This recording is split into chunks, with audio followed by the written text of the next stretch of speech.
Жыгылыш, кырсык жана ар кандай өзгөчө кырдаалдарды камтыган телегүзөт программасы эфирде. Студияда мен Самат Асипов. Саламатсыздарбы? Жол кыймылынын коопсуздугун көзөмөлдөө башкы башкармалыгы жол эрежесин бузгандарга карата. Ал эми милициянын кайгуул күзөт кызматы бул жолу чөнтөк урууларга каршы рейдтерди уюштурду.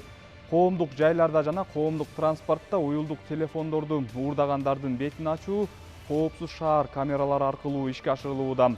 Мындан сырткары бүгүнкү программада коррупциялык кылмыштар боюнча колго түшкөндөр тууралуу баяндайбыз. Бизден алыстабай туруңуздар. Адаттагыдай эле жол кыймылынын коопсуздугун көзөмөлдөө башкы башкармалыгы ушул дем алыш күндөрү Борбор калаада жол эрежесин одоно бузган айдоочуларды аныктоо боюнча атайын рейдтик иш-чараларды өткөрүштү. Алгач рейд башталаары менен эле жол сакчыларынын көзүнө илинген мынабул унаанын айдоочусуна көңүлүңүздөрдү бурабыз. Унаанын ээси түн ичинде Борбор калаанын көчөлөрүнүн биринде жол эрежесин одоно бузган. Унаасы токтотулган кезде айдоочу 16 жаштагы өспүрүм болуп чыкты. Ал машинага дос балдарын салып алып, шаар аралап жүргөн. Албетте 16 жаштагы бала унааны айдоочулук күбөлүгү жок башкарып жүргөн. Жол коопсуздук кызматкерлери айдоочуга карата тиешелүү чараларды көрдү.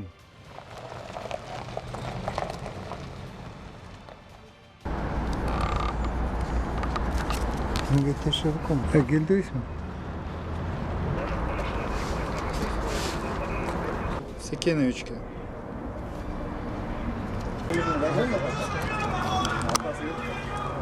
Так, kerildi. Hayır, 8-3. Siz bağınız aydoçu avtomun ayda çözümüne байланыштуу протокол түзүлүп атат. 184 беренин 3 бөлүгүнө siz ошол рөлдү башкарууга бергениңизге байланыштуу ушул эки жерге протокол түзүлдү жана эки жерге таанышып калып атканбыз. Эртең эмес, понедельник күнү көргөйгө келебиз, Горький 20-га. Ушул өзүңүзгө жазылган штрафты төлөп, машинанын автоунааны чалып келет, жана ишенем айдоочу менен баланс экинчи рөл болот. Башын жүрүү бар.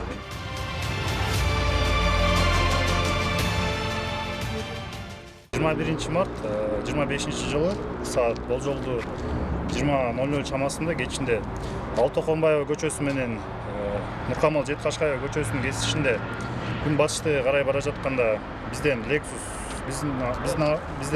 үлгүсүндө автоунааны байкаганбыз. Мамлекеттик белгиси 01KG027 MUS деген мамлекеттик белгиси менен автоунаа катуу ылдамдыкта бара жаткан. Жанына келип караганда айдоочу жаш баладай көрүндү. Токтотуп текшерүү учурунда айдоочу 16 жаштагы экенин билдинди.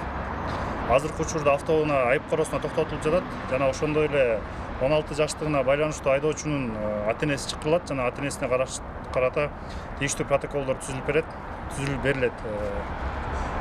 Жашы жете элек бала машинаны автоунааны башкарып жаткандыгы боюнча. Maşının içinde kim var ekan? Özü эле? Машинанын ичинде өзүнүн тышкарыда пассажирлар болчу, бирок азыркы учурда ал пассажирлар жок.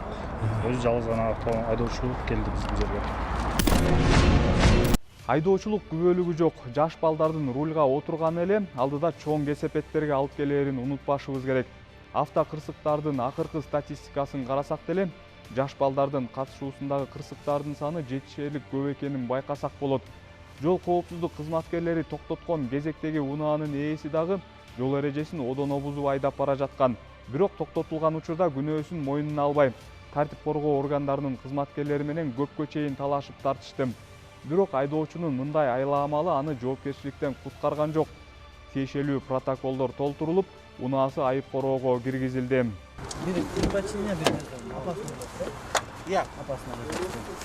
Kaçan gelmiyor da apası? Апасын чакыртыш керек, а муну кандай? Kaçada ekan? 9 класс. 9 класс. Pravası var mı ekan? Жок. Gayet. Çıkırın ya, tenin gana.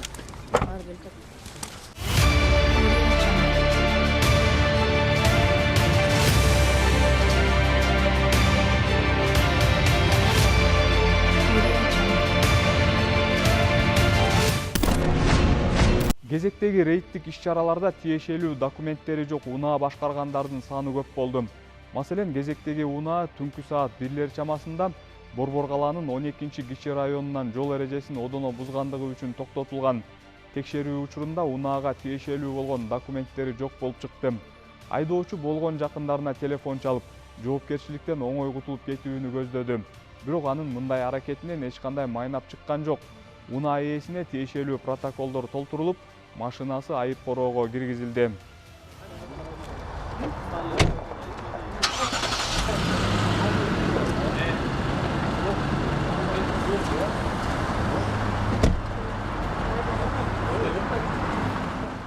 Бул жолку рейдтин жүрүшү дагы мас айдоочулардын кылык жоруктарынан кур калган жок.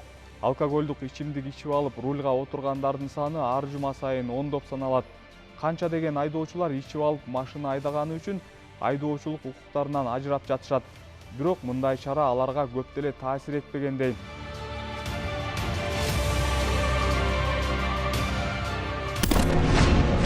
Ушул жылдын 1-сентябрынан тарта жол эрежесин бузган айдоочулар үчүн токтотулган жерден жол эрежелерин суроо процедурасы башталат. Мындай тапшырманы президент Садыр Жапаров койгонун президенттин басма сөз катчысы Аскат Алагөзов билдирди. Анын айтымында кимде-ким жол эрежелерин билбесе, ошол замат айдоочулук күбөлүгү алынып, унаа мекемесине убактылуу жөнөтүлөт. Айдоочу каалаган убактысында унаа мекемесине барып, жол эрежелери боюнча кайрадан сынактан өтсө, айдоочулук күбөлүгү дароо кайтарылып берилет. Сынактан өтпөсө кийинкиге калтырылат. Алдын ала маалымат боюнча айдоочу биринчи жолу кайра тапшырууга жөнөтүлгөндө сынак үчүн 500 сом.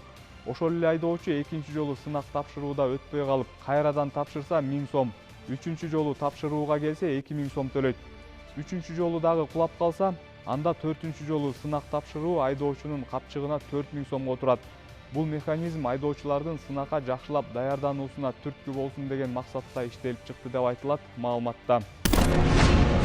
Милициянын кайгылуу күзөт кызматы коомдук коопсуздукту камсыздоо, ошондой эле коомдук жайлардагы чөнтөк ууруларды аныктоо үчүн Борбор калаанын көчөлөрүндө орнотулган видео байкоо системасын өздөштүрүүнү улантууда. Мындай ыкма менен көбүн эсе коомдук жайларда жана коомдук транспортто уюлдук телефондорду уурдагандарды колго түшүрүү ыңгайлуу. Ошого катар кайгылуу күзөт кызматынын кызматкерлери шаар көчөлөрүндө, эл көп топтолгон жерлерде, аялдамаларда Борбор калаанын тургундары жана коноктору менен баарлашып, акыркы кездердеги чөнтөк уурулардын көбөйүшү тууралуу маалымат берип, аларды эл көп чогулган жерлерде, анын ичинен коомдук жайларда жана коомдук транспортто өздөрүнүн жеке баалуу буюмдарына сак болуп жана мыйзамга каршы кыймыл аракет болгон учурда дароо милицияга кайрылуу зарылдыгын түшүндүрүштү. Кыргызстан боюнча жалпы кылмыштуулуктун бир 45% бул Бишкек шаарында болот. Ошого карабастан мына бүгүнкү күндө былтыртан баштап кайгылуу күзөт кызматы түзүлгөн. Өзгөчө биз коомдук жайларда болгон кылмыштарга жана ошондой эле уурулук фактыларына, тоноочулук фактыларына, шаардын бир орчундуу түнкүсүн көп эл эс алуучу жайларга ушу рейдовый мероприятие уюштуруп, ошонун негизинде бүгүн буюрса Бишкек шаарында көп кылмыш, коомдук жайлардагы кылмыштын саны кесе асайды деп айтып кете алам да, эң негизгиси. Сокулук райондук ички иштер бөлүмүнүн кызматкерлери оор кылмыштын бетин ачышты. 2025 жылдын 18 мартында Сокулук районунун Сокулук айылынын Ысык көл көчөсүндөгү 17-үйдөн өрт чыккандыгы боюнча маалымат келип түшкөн. Көрсө ага чейин бул үйдө эки тааныш спирт ичимдигин ичип отуруп жаңжалдаша кетет. Кылмышка шектүү жанындагы таанышына 2-3 жолу бычак сайып, жыйынтыгында ал ошол жерден каза табат. Андан кийин шектүү кылмышын жашыруу үчүн үйдү толугу менен өрттөп жиберген. Милиция кызматкерлери бул окуяга ыкчам түрдө реакция жасап, кылмыштын изи суу электе шектүүнү колго түшүрүшкөн. Кармалган адам күнөөсүн толугу менен мойнуна алып, кылмыштын кандай жасалгандыгын толук көрсөтүп берди. Учурда тергөө амалдары жүрүүдө. Здесь кровать стояла, здесь кровать. Говори, как было? Ну, вот здесь кровать стояла, здесь кровать стояла. Здесь кровать и здесь Да, мы кровать, да? напротив друг друга сидели, получается. Ушун менен биз программабызды жыйынтыктайбыз. Студияда мен Самат Асипов иштедим.